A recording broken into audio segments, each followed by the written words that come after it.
Hello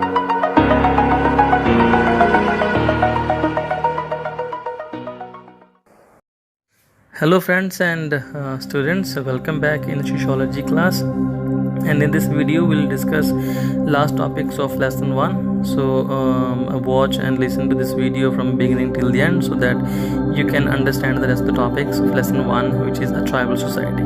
Okay, here we go. Next topic ਜਿਹੜੇ ਹੈਗੇ ਨੇ ਕੁਝ ਪੈਂਡਿੰਗ ਲੈਸਨ 1 ਦੇ ਉਹ ਹੈ ਫੈਮਿਲੀ ਸਿਸਟਮ। ਤਾਂ ਫੈਮਿਲੀ ਸਿਸਟਮ ਹੈਗੀ ਵਾ ਇਹ 3 ਤਰ੍ਹਾਂ ਨਾਲ ਡਿਵਾਈਡਡ ਹੈਗੀ ਹੈ। 3 ਤਰ੍ਹਾਂ ਨਾਲ ਡਿਵਾਈਡਡ ਇਸ ਤਰ੍ਹਾਂ, ਪਹਿਲੀ ਹੈ ਬੇਸਡ ਔਨ ਅਥੋਰਿਟੀ, ਜਿਹੜੀ ਪਰਿਵਾਰਾਂ ਦੇ ਵਿੱਚ ਅਧਿਕਾਰ ਮਾਂ ਦਾ ਹੁੰਦਾ ਹੈ ਜਾਂ ਪਿਓ ਦਾ ਹੁੰਦਾ ਹੈ, ਤਾਂ ਉਸ ਤਰੀਕੇ ਦੇ ਨਾਲ ਫੈਮਿਲੀ ਜਿਹੜੀ ਹੈ ਬਣੀ ਹੁੰਦੀ ਹੈ। ਦੂਸਰਾ ਹੈ ਬੇਸਡ ਔਨ ਰੈਜ਼ੀਡੈਂਸ, ਰਹਿਣ ਦੇ ਆਧਾਰ 'ਤੇ। ਤੀਸਰਾ ਬੇਸਡ ਔਨ ਡੀਸੈਂਟ, ਵੰਸ਼ ਦੇ ਆਧਾਰ 'ਤੇ। ਪਹਿਲੀ ਚੀਜ਼ ਵੱਲ ਚੱਲਦੇ ਹਾਂ based on authority. Based on authority ਕੁਝ ਕਬੀਲੇ ਸਮਾਜ ਦੇ ਵਿੱਚ ਜਾਂ ਕੁਝ ਸਮਾਜਾਂ ਦੀ ਜਾਂ ਕਬੀਲੇ ਸਮਾਜ ਦੇ ਵਿੱਚ ਜਿਹੜੀ ਹੁੰਦੀ ਹੈ ਆਪਣੀ ਫੈਮਿਲੀ ਸਿਸਟਮ, ਉਹ ਹੁੰਦੀ ਹੈ ਪੈਟਰੀਆਰਕਲ ਮੀਨਸ ਜਿੱਥੇ ਫਾਦਰ ਰੂਲ ਕਰਦੇ ਨੇ, ਅਤੇ ਕਈਆਂ ਦੇ ਵਿੱਚ ਹੁੰਦੀ ਹੈ ਮੈਟਰੀਆਰਕਲ ਜਿੱਥੇ ਮਾਤਾ ਰੂਲ ਕਰਦੇ ਹੈ। ਪਿਓ ਤੋਂ ਭਾਵ ਹੈ ਜਿਹੜੀ ਸੰਪਤੀ ਹੈ ਉਹ ਪਿਓ ਤੋਂ ਮੁੰਡੇ ਨੂੰ ਜਾਏਗੀ, ਪਿਓ ਦੀ ਅੱਗ ਨੂੰ ਵੀ ਪਿਓ ਦੀ ਚਿਖਾ ਨੂੰ ਅੱਗ ਮੁੰਡਾ ਲਾਏਗਾ। ਓਕੇ, ਤਾਂ ਮਾਂ ਦੇ ਪਰਿਵਾਰ ਦੇ ਵਿੱਚ ਜਿਹੜੀ ਅਥੋਰਿਟੀ ਹੈ ਉਹਦੇ ਵਿੱਚ ਪ੍ਰੋਪਰਟੀ ਮਾਂ ਤੋਂ ਕੁੜੀ ਨੂੰ ਜਾਏਗੀ, ਅਤੇ ਜਿਹੜੇ ਰੂਲ ਹੈ ਉਹ ਮਾਂ ਕਰੇਗੀ ਅਤੇ ਵੰਸ਼ ਵੀ ਮਾਂ ਤੋਂ ਚੱਲੇਗੀ। ਓਕੇ, ਸੈਕਿੰਡ ਟੋਪਿਕ ਹੈ ਬੇਸਡ ਔਨ ਰੈਜ਼ੀਡੈਂਸ, ਰਹਿਣ ਦੇ ਆਧਾਰ 'ਤੇ। ਗੌਰ ਕਰਿਓ, ਇਹਦੇ ਕੁਝ ਨਾਮ ਵੀ ਹੈਗੇ ਆ। ਜਦੋਂ ਮੁੰਡਾ ਵਿਆਹ ਤੋਂ ਬਾਅਦ ਆਪਣੇ ਪਰਿਵਾਰ ਦੇ ਨਾਲ ਰਹਿੰਦਾ ਹੈ ਅਤੇ ਕੁੜੀ ਆਪਣਾ ਘਰ-ਬਾਰ ਛੱਡ ਦਿੰਦੀ ਹੈ, ਤਾਂ ਇਸ ਚੀਜ਼ ਨੂੰ ਬੋਲਦੇ ਨੇ ਪੈਟਰੀਲੋਕਲ ਰੈਜ਼ੀਡੈਂਸ। ਮੁੰਡਾ ਵਿਆਹ ਤੋਂ ਬਾਅਦ ਆਪਣੇ ਪੇਰੈਂਟਸ ਦੇ ਨਾਲ ਰਹਿੰਦਾ ਹੈ ਅਤੇ ਕੁੜੀ ਆਪਣੇ ਪੇਕਾ ਛੱਡ ਕੇ ਮੁੰਡੇ ਦੇ ਨਾਲ ਆ ਕੇ ਰਹਿੰਦੀ, ਜਿੱਦਾਂ ਆਪਾਂ ਅੱਜ ਨੋਰਮਲ ਸਮਾਜਾਂ ਦੇ ਵਿੱਚ ਦੇਖਦੇ ਹਾਂ। ਦੂਸਰਾ ਟੌਪਿਕ ਹੈ ਸਭ ਪੁਆਇੰਟ ਹੈ, ਜਦੋਂ ਕੁੜੀ ਆਪਣੇ ਮਾਂ ਪਿਓ ਦੇ ਨਾਲ ਰਹਿੰਦੀ ਹੈ ਅਤੇ ਮੁੰਡਾ ਪੇਕੇ ਛੱਡ ਕੇ ਕੁੜੀ ਦੇ ਨਾਲ ਰਹਿੰਦਾ ਹੈ, ਤਾਂ ਇਸ ਚੀਜ਼ ਨੂੰ ਬੋਲਦੇ ਨੇ ਮੈਟਰੀਲੋਕਲ ਰੈਜ਼ੀਡੈਂਸ। ਜਦੋਂ ਕੁੜੀ ਵਿਆਹ ਤੋਂ ਬਾਅਦ ਆਪਣੇ ਮਾਂ ਪਿਓ ਦੇ ਨਾਲ ਰਹਿੰਦੀ ਹੈ ਅਤੇ ਮੁੰਡਾ ਆਪਣੇ ਪੇਰੈਂਟਸ ਛੱਡ ਕੇ ਕੁੜੀ ਦੇ ਨਾਲ ਰਹਿੰਦਾ ਵਾ, ਮੈਟਰੀਲੋਕਲ। ਥਰਡ ਹੈਗਾ ਵਾ ਜਦੋਂ ਮੁੰਡਾ ਜਾਂ ਕੁੜੀ ਆਪਣੇ ਪੇਰੈਂਟਸ ਛੱਡ ਕੇ ਆਪਣੇ ਵਾਈਫ ਜਾਂ ਹਸਬੈਂਡ ਦੇ ਨੇੜੇ ਤੇੜੇ ਰਹਿੰਦੇ ਨੇ।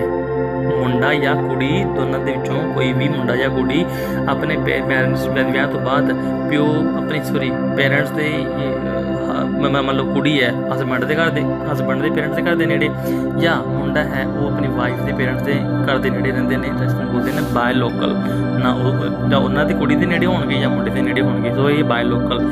ਐਂਡ ਥਰਡ ਹੈ ਜਦੋਂ ਦੋਨੇ ਹੀ ਡਾਟਰ ਅਤੇ ਸਨ ਵਿਆਹ ਤੋਂ ਬਾਅਦ ਅਲੱਗ ਰਹਿੰਦੇ ਨੇ, ਨਾ ਉਹ ਕੁੜੀ ਦੇ ਨੇੜੇ ਨਾ ਮੁੰਡੇ ਦੇ ਨੇੜੇ ਪੇਰੈਂਟਸ ਦੇ ਨੇੜੇ, ਸੋ ਇਹ ਬੋਲਦੇ ਨੇ ਨਿਊ ਲੋਕਲ ਰੈਜ਼ੀਡੈਂਸ। ਨਾ ਮੁੰਡੇ ਦੇ ਪੇਰੈਂਟਸ ਦੇ ਲਾਗੇ ਨਾ ਕੁੜੀ ਦੇ ਪੇਰੈਂਟਸ ਦੇ ਲਾਗੇ, ਉਹ ਦੋਨੋਂ ਅਲੱਗ ਹੁੰਦੇ ਨੇ, new local. And third is based on decent, ਵੰਸ਼ ਦੇ ਆਧਾਰ 'ਤੇ। ਤਾਂ ਵੰਸ਼ ਦੇ ਆਧਾਰ 'ਤੇ ਤਾਂ 3 ਪਾਰਟ ਹੈ। ਪਹਿਲਾ ਜਦੋਂ ਪਿਓ ਤੋਂ ਵੰਸ਼ ਚੱਲੇ ਪੈਟਰੀਲੀਨੀਅਲ, ਮਾਂ ਤੋਂ ਚੱਲੇ ਮੈਟਰੀਲੀਨੀਅਲ, ਅਤੇ ਜਦੋਂ ਦੋਨਾਂ ਤੋਂ ਚੱਲੇ ਤਾਂ ਡਬਲ ਡੀਸੈਂਟ ਹੈ। ਓਕੇ, ਇਹ ਫੈਮਿਲੀ ਸਿਸਟਮ। ਨੈਕਸਟ ਟੌਪਿਕ ਹੈ ਮੈਰਿਜ ਸਿਸਟਮ। ਮੈਰਿਜ ਸਿਸਟਮ ਇਹਨਾਂ ਦੇ ਵਿੱਚ ਜਿਹੜਾ ਹੈਗਾ ਵਾ ਉਹ ਅਲੱਗ-ਅਲੱਗ ਤਰੀਕੇ ਦੇ ਨਾਲ ਕੀਤਾ ਜਾਂਦਾ ਵਾ, ਤਾਂ ਇਸ ਦੇ ਪੁਆਇੰਟ ਹੀ ਪੜ੍ਹਦੇ ਹਾਂ। ਮੈਰਿਜ ਬਾਏ ਕੈਪਚਰ, ਇਹ ਉਦਾਲਨ ਦੁਆਰਾ ਵਿਆਹ। ਜਦੋਂ ਪੁਰਾਣੇ ਸਮੇਂ ਦੇ ਵਿੱਚ ਯੁੱਧ ਹੋਇਆ ਕਰਦੇ ਸੀ, ਤਾਂ ਜਦੋਂ ਹਸਬੈਂਡ ਨੂੰ ਜਾਂ ਮੇਲ ਨੂੰ ਮਾਰ ਕੇ ਜਿਹੜੀਆਂ ਉਹਨਾਂ ਨੂੰ ਪਸੰਦ ਆਉਂਦੀਆਂ ਸੀ ਆਪਣੇ ਲਈ ਲੈ ਲੈਂਦੇ ਸੀ, ਤਾਂ ਫਿਰ ਉਹ ਆਪਣੀ ਵਾਈਫ ਬਣਾ ਲੈਂਦੇ ਸੀ, ਇੱਦਾਂ ਕਰਕੇ ਕੈਪਚਰ ਕਰਕੇ। ਦੂਸਰਾ ਮੈਰਿਜ ਬਾਏ ਪਰਚੇਜ਼ ਤੋਂ ਭਾਵ ਹੈ ਕਿ ਉਹ ਮੁੱਲ ਦਿੰਦੇ ਹੁੰਦੇ ਸੀ ਕਿ ਆਪਣੀ ਲਈ ਵਾਈਫ ਖਰੀਦਦੇ ਸੀ। ਖਰੀਦਣ ਦਾ ਭਾਵ ਇਹ ਨਹੀਂ ਹੈ ਕਿ ਜਿਹੜੀ ਔਰਤ ਹੈ ਉਹ 22 ਸਾਲ ਦਾ ਪ੍ਰੋਡਕਟ ਹੈ, ਰਾਦਰ ਇਹ ਸੋਚ ਸੀਗੀ ਜੋ ਬਚਪਨ ਤੋਂ ਲੈ ਕੇ ਜਨਮ ਤੋਂ ਲੈ ਕੇ ਹੁਣ ਤੱਕ ਜਦੋਂ ਪਿਓ ਨੇ ਧੀ ਨੂੰ ਪਾਲਿਆ ਹੈ, ਤਾਂ ਇਸ ਦੇ ਬਦਲੇ ਕੁਝ ਕੰਪਨਸੇਸ਼ਨ ਮੁੰਡੇ ਵਾਲੇ ਪੇਰੈਂਟਸ ਨੂੰ ਦਿੰਦੇ ਸੀ, ਜਿਹਦੇ ਕਰਕੇ ਇਹ ਮੈਰਿਜ ਪਰਚੇਜ਼ ਕਰਕੇ ਜਾਣੀ ਜਾਣ ਲੱਗੀ। ਮੈਰਿਜ ਬਾਏ ਐਕਸਚੇਂਜ, ਅਗਰ ਮੁੰਡੇ ਵਾਲੇ ਕੋਲੇ ਹੋਰ ਕੋਈ ਕੁੜੀ ਹੈਗੀ ਹੈ ਤਾਂ ਕੁੜੀ ਵਾਲੇ ਕੋਲ ਕੋਈ ਮੁੰਡਾ ਹੈਗਾ, ਤਾਂ ਫਿਰ ਇਹ ਆਪਸ 'ਚ ਐਕਸਚੇਂਜ ਕਰ ਸਕਦੇ ਨੇ, ਤਾਂ ਉਹਨਾਂ ਨੂੰ ਇਸ ਦੇ ਨਾਲ ਪੈਸੇ ਦੇਣ ਦੀ ਲੋੜ ਨਹੀਂ ਪਏਗੀ। ਨੈਕਸਟ ਹੈ ਮੈਰਿਜ ਬਾਏ ਇਲੋਪਮੈਂਟ ਹੁੰਦਾ ਵਾ ਭੱਜਣ ਦੁਆਰਾ, ਭੱਜ ਕੇ ਵਿਆਹ ਕਰਾਉਣਾ।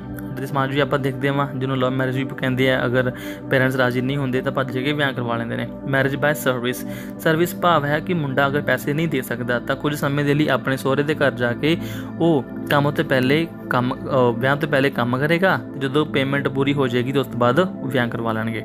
ਮੈਰਿਜ ਬਾਏ ਇੰਟਰੂਜਨ ਤੋਂ ਭਾਵ ਹੈ ਕਿ ਜਦੋਂ ਔਰਤ ਕਹੇ ਕਿ ਮੈਂ ਇਸੇ ਮੁੰਡੇ ਨਾਲ ਵਿਆਹ ਕਰਾਉਣਾ ਹੈ, ਕੁੜੀ ਕਹੇ, ਤਾਂ ਫਿਰ ਉਹ ਚੀਜ਼ ਨੂੰ ਇੰਟਰੂਸ਼ਨ ਬੋਲਦੇ ਨੇ। ਪੈਰੈਂਟਸ ਕਹਿੰਦੇ ਨੇ ਕਿ ਬਾਅਦ 'ਚੋਂ ਕੋਈ ਵੀ ਕੁਛ ਵੀ ਹੁੰਦਾ ਹੈ ਤਾਂ ਇਹਦੀ ਰਿਸਪੌਂਸਿਬਿਲਿਟੀ ਤੇਰੀ ਹੈ, ਸਾਨੂੰ ਨਹੀਂ ਕਹਿਣਾ।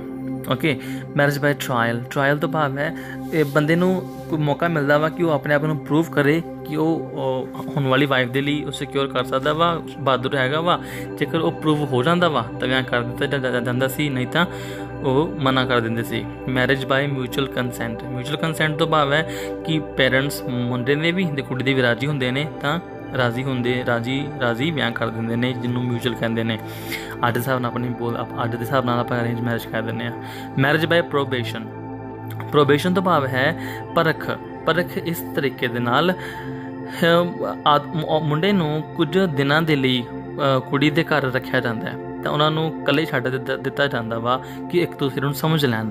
ਅਗਰ ਉਹਨਾਂ ਦੀ ਸਮਝ ਰਲ ਜਾਂਦੀ ਹੈ, ਅਗਰੀ ਹੋ ਜਾਂਦੇ ਨੇ ਤਾਂ 1 ਹਫ਼ਤੇ ਬਾਅਦ ਉਹ ਵਿਆਹ ਕਰ ਦਿੰਦੇ ਸੀਗੇ। ਅਗਰ ਨਹੀਂ ਪਸੰਦ ਆਉਂਦੇ ਤਾਂ ਮੁੰਡੇ ਨੂੰ ਉਹ 1 ਹਫ਼ਤੇ ਦੀ ਲਈ ਪੇਮੈਂਟ ਕਰਨੀ ਪੈਂਦੀ ਸੀ ਤਾਂ ਫਿਰ ਵਾਪਸ ਉਹ ਆਪਣੇ ਘਰ ਆ ਜਾਂਦਾ ਸੀ। ਜੇਕਰ ਪਸੰਦ ਆ ਜਾਂਦੇ ਸੀ ਤਾਂ ਉਹਨਾਂ ਦਾ ਉਸ ਤੋਂ ਬਾਅਦ ਵਿਆਹ ਕਰ ਦਿੱਤਾ ਜਾਂਦਾ ਸੀ। ਨੈਕਸਟ ਹੈ ਇਕਨੋਮਿਕ ਸਿਸਟਮ। ਇਕਨੋਮਿਕ ਸਿਸਟਮ ਤੋਂ ਭਾਵ ਹੈ ਜਿੱਦਾਂ ਪਿੱਛੇ ਆਪਾਂ ਦੇਖਿਆ ਸੀ ਕਿ ਕੋਈ ਲੋਕ ਕੰਮ ਦੇ ਆਧਾਰ 'ਤੇ ਕਿੱਦਾਂ ਹੁੰਦੇ ਨੇ। ਕੋਈ ਕੰਮ ਹੰਟਿੰਗ ਦਾ ਕਰਦੇ ਨੇ, ਕੁਝ ਖੇਤੀ ਦਾ ਕਰਦੇ ਨੇ, ਕੁਝ ਕਲਾਕ੍ਰਿਤੀ ਕਰਦੇ ਨੇ, ਕੁਝ ਲੱਕੜੀ ਦਾ ਕਰਦੇ ਨੇ। ਤਾਂ ਫਿਰ ਇਹਨਾਂ ਕੋਲ ਸਿੰਪਲ ਟੈਕਨੋਲੋਜੀ ਹੁੰਦੀ ਹੈ, ਬਾਰਟਰ ਸਿਸਟਮ ਹੁੰਦਾ ਹੈ, ਪ੍ਰੋਫਿਟ ਕੋਈ ਹੁੰਦਾ ਨਹੀਂ ਹੈ। ਇਹਨਾਂ ਦੀ ਇਨੋਵੇਸ਼ਨ ਵੀ ਨਹੀਂ ਹੁੰਦੀ ਵੀ ਨਵੀਆਂ ਕਾਢਾਂ ਕੱਢੀਏ। ਅਤੇ ਇੱਕ ਇਹਨਾਂ ਦੀ ਹੁੰਦੀ ਹੈ ਵਾ ਕੋਆਪਰੇਟਿਵ ਅਤੇ ਕਲੈਕਟਿਵ ਹੁੰਦੇ ਨੇ। ਠੀਕ ਹੈ, ਡਿਵੀਜ਼ਨ ਆਫ ਲੇਬਰ ਜਿਹੜੀ ਹੈ ਉਹ ਬੇਸਡ ਔਨ ਸੈਕਸ ਹੈ। ਓਕੇ, ਨੈਕਸਟ ਟੌਪਿਕ ਹੈ ਇਹਨਾਂ ਦੀ ਇਸ਼ੂਜ਼ ਜਾਂ ਪ੍ਰੋਬਲਮਸ। ਬਿੱਲੇ ਵਾਲਿਆਂ ਨੂੰ 2 ਸਮੱਸਿਆਵਾਂ ਨੇ। 2 ਸਮੱਸਿਆਵਾਂ ਕਿਹੜੀ? ਡੀਫੋਰੈਸਟੇਸ਼ਨ ਐਂਡ ਡਿਸਪਲੇਸਮੈਂਟ। ਤਾਂ ਪਹਿਲਾ ਟੌਪਿਕ ਦੇਖਦੇ ਹਾਂ ਡੀਫੋਰੈਸਟੇਸ਼ਨ। ਡੀਫੋਰੈਸਟੇਸ਼ਨ ਤੋਂ ਭਾਵ ਹੈ ਜੰਗਲਾਂ ਦੀ ਕਟਾਈ। Okay, cutting down of trees. ਤਾਂ ਇਹਨਾਂ ਦੇ ਕਾਰਨ ਕੀ ਹੈਗੇ ਨੇ? ਡੀਫੋਰੈਸਟੇਸ਼ਨ ਫॉर ਐਗਰੀਕਲਚਰ, ਖੇਤੀ ਦੇ ਲਈ। ਅਗਰ ਉਹਨਾਂ ਕੋਲ ਜ਼ਮੀਨ ਹੈ ਪਰ ਉੱਥੇ ਜੰਗਲ ਨੇ, ਉੱਥੇ ਫਿਰ ਉਹਨਾਂ ਨੂੰ ਖੇਤੀ ਕਰਨ ਦੇ ਲਈ ਜਗ੍ਹਾ ਨਹੀਂ ਹੋਏਗੀ ਅਤੇ ਖਾਣਗੇ ਨਹੀਂ, ਅਤੇ ਇਸ ਕਰਕੇ ਜੰਗਲਾਂ ਨੂੰ ਵੱਢ ਕੇ ਉਹ ਖੇਤੀ ਕਰਨਗੇ ਅਤੇ ਆਪਣੇ ਲਈ ਪ੍ਰੋਡਿਊਸ ਕਰਨਗੇ। ਸੈਕਿੰਡ ਟੌਪਿਕ ਹੈ deforestation for timber mining. Timber mining ਜਦੋਂ ਉਹ ਬਿਜ਼ਨਸ ਕਰਦੇ ਨੇ, ਲੱਕੜਾਂ ਕੱਟ ਕੇ ਆਪਣੇ ਉਹਦੇ ਲਈ ਵੇਚਦੇ ਨੇ। ਇੱਧਰੋਂ ਉੱਧਰੋਂ ਡਿਮਾਂਡ ਹੁੰਦੀ ਹੈ ਘਰ ਦੇ ਲਈ, ਫਰਨੀਚਰ ਬਣਾਉਣ ਦੇ ਲਈ, ਤਾਂ ਉਹਦੇ ਲਈ ਵੀ ਜੰਗਲਾਂ ਦੀ ਕਟਾਈ ਕੀਤੀ ਜਾਂਦੀ ਹੈ। ਡੀਫੋਰੈਸਟੇਸ਼ਨ ਥਰਡ ਫॉर ਫਿਊਲ ਪ੍ਰੋਡਕਸ਼ਨ। ਜਦੋਂ ਘਰਾਂ ਦੇ ਵਿੱਚ ਕੁਝ ਉਹ ਬਣਾਉਣੇ ਹੁੰਦੇ, ਖਾਣਾ ਬਣਾਉਣਾ ਹੈ, ਠੀਕ ਹੈ, ਤਾਂ ਉਹਦੇ ਲਈ ਵੀ ਜੰਗਲਾਂ ਦੀ ਕਟਾਈ ਕੀਤੀ ਜਾਂਦੀ ਹੈ। For urbanisation and industrialisation. ਕੀ ਬੋਲਦੇ ਨੇ, ਸ਼ਹਿਰੀਕਰਨ ਕਰਨ ਦੇ ਲਈ ਅਤੇ ਉਦਯੋਗੀਕਰਨ। ਸ਼ਹਿਰੀਕਰਨ ਤੋਂ ਭਾਵ ਹੈ ਮੀਨਸ ਅਗਰ ਜੰਗਲ ਹੋਣਗੇ ਤਾਂ ਅਰਬਨਾਈਜ਼ਡ ਪਲੇਸ ਸਟੈਬਲਿਸ਼ ਕਰਨ ਦੇ ਲਈ ਉੱਥੇ ਕੱਟਣਗੇ, ਬਿਲਡਿੰਗਸ ਬਣਾਉਣਗੇ, ਨਵੇਂ ਪ੍ਰੋਡਕਟ ਲਾਂਚ ਕਰਨਗੇ ਤਾਂ ਜੋ ਪਤਾ ਚੱਲੇ ਵੀ ਇਹ ਸ਼ਹਿਰੀ ਖੇਤਰ ਹੈਗਾ ਵਾ, ਅਤੇ ਉੱਥੇ ਫੈਕਟਰੀਜ਼ ਵੀ ਲਾਂਚ ਕਰਨਗੇ। Fifth point is deforestation for pastures and pastoral land development. ਜਿੱਥੇ ਹਰੀ ਖੇਤ ਹੁੰਦੇ ਨੇ, ਖੇਤ ਨਹੀਂ, ਹਰੀ ਗ੍ਰੀਨਰੀ ਜਗ੍ਹਾ ਹੁੰਦੀ ਹੈ, ਉੱਥੇ ਉਹਦੇ ਲਈ ਵੀ ਜੰਗਲਾਂ ਦੀ ਕਟਾਈ ਕਰਦੇ ਨੇ। ਆਪਾਂ ਨੂੰ ਕਿਤੇ ਫੋਟੋ 'ਤੇ ਜਾਂ ਹਿਲ ਸਟੇਸ਼ਨ 'ਤੇ ਦੇਖਦੇ ਹਾਂ ਪਲੇਨ ਹੁੰਦੇ ਨੇ, ਗ੍ਰੀਨ ਪੈਸਟਰ ਲੈਂਡ, ਜਿੱਥੇ ਆਮ ਤੌਰ 'ਤੇ ਦੇਖਦੇ ਹਾਂ ਸ਼ੀਪਸ ਐਂਡ ਗੋਟਸ ਉਹ ਖਾਣ ਪੀਣ ਦੇ ਲਈ ਜਾਂ ਚਾਰੇ ਦੇ ਲਈ ਆਉਂਦੇ ਆ।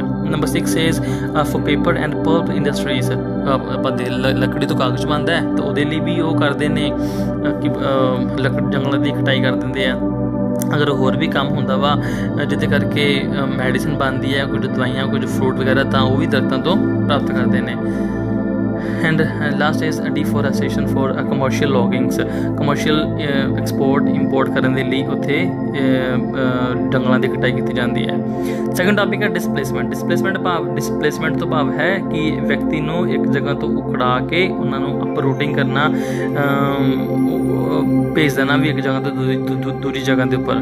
Displacement movement of people from one place to another, ये डिस्प्लेसमेंट है, movement of people from one place to another. Okay, causes की है ना, तो कॉजेस है लैंड एक्विजिशन एंड डिस्प्लेसमेंट।